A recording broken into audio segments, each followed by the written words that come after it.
शिकायचंय. तर बघा अशा प्रकारचे प्रश्न आहेत ना. तुमची स्कॉलरशिपची परीक्षा असो, मंथनची परीक्षा असो किंवा तुम्ही भविष्यामध्ये म्हणजे 12वी झाल्यानंतर जर तुम्हाला अधिकारी व्हायचं असेल किंवा युपीएससी एमपीएससी करायची असेल तर त्याच्यामध्ये पण अशा प्रकारचे प्रश्न येतात. मग आता जर आपण आतापासून शिकलो तर नंतर अडचणीचं ठरणार आहे का? नाही.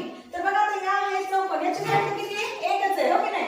पण या चौकोनामध्ये किंवा या चौरसामध्ये आपल्याला 4 चौरस दिसतात. पाहता क्षणी 4 चौरस दिसतात, पण ते 4 आहेत का?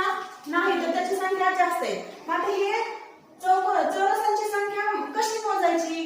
किंवा ह्या आकृतीत बघता क्षणी तर आपल्याला 9 चौरस दिसतात. एक मोठा चौरस दिसतो 10 आणि आपण 10 ऑप्शन मध्ये पण उत्तर असणार आहे 10, मग त्याला 10 टिक करून येतो.